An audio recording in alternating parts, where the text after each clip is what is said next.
No matter what kind of day I come into school having, they just make me smile. Hey, Eric. When I'm teaching, Good morning, y'all. I try not to be the teacher who just teaches physics. Thank you. Because a lot of these kids need that influence in their lives.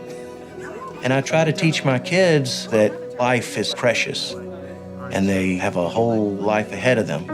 And so when I was diagnosed, of course, I thought it was a teachable moment. These kids are coming from all different backgrounds and are bringing with them all different kinds of problems. I'm sorry. But if they understand that you really respect them, then you got them.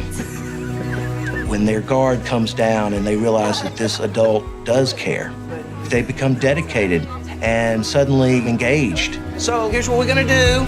We've got this cool thing we're gonna do today, okay? I care a lot about my students, and I feel like on most days that I've done some good. Here it comes. Good job. But, you know, teaching is stressful. And so when I had some chest pains, I just thought it's been a stressful day. This is the results of my PET scan.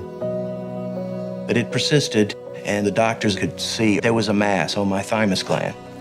And of course, it was cancer.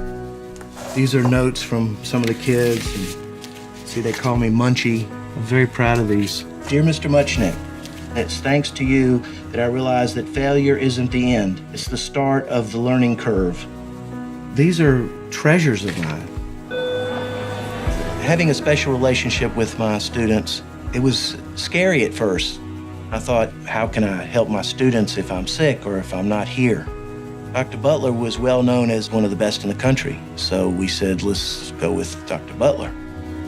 As I got to know him, I realized that not only was he a great doctor, but both of us can appreciate what the other does. My approach to teaching is understanding the whole student, from their background and the experience they have. And as a patient, he took an interest in me. So it was about the whole experience, besides just treating the cancer. And that makes a giant difference when a doctor listens to their patient. Mitchell Cancer Institute was on par with any place in the nation. They were wonderful, and I don't see how I could have gotten better care anywhere else. The experience at MCI made me appreciate my students more. And I hope the work that I'm doing does help a lot of kids.